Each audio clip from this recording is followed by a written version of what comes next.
سیتاره نامد در دلم مثل آتش میماند، برق و تیر است و در شبی من به دور میماند.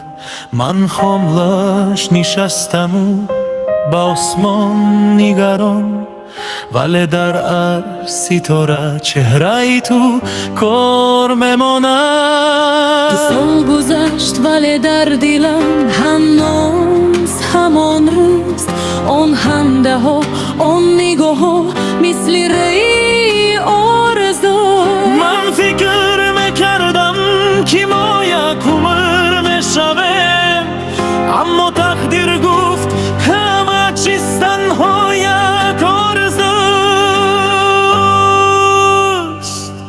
ستاره من گناه ندارم اگر دوستت داشتم، من با تمامی دل به تو باور میکردم.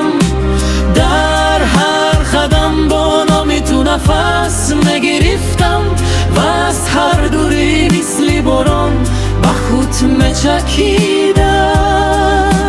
ولی تو گفتی من دیگر راهی خود را دارم و من در یک لحظه ای خاموشی شکستم. نه جنگ کردم نه خفه شدم از تو، تنها در داخلی خود هزار بار گریستم. هر شب صورتت را میبینم و خاموش میمانم، با چشمی تر به خاطره های گذشته میروم. گویا دلم در میانه دو جهان مانده است، یکی تو یکی خالیگیه که نمیفهمم. اما امروز من میفهمم ای نوری دلم، عشق اگر مجبور شود دیگر عشق نیست فهمم. تو رفتی و من باید این را قبول کنم، حد چند قبول کردنش سخت است به جان غم. اگر تو خوشبختی یافتی من دارم میشبم، هرچند درون گریه کنم برون میخندم.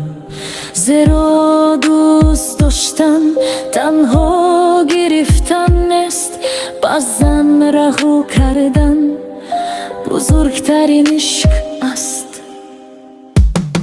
ستاره اگر باره در دیوت جای من ماند، باید آر یک دل بود که راست دوستت ماند. و اگر نه من هم میفهمم آروم آروم، عشق نه همیشه میماند مثل بهار.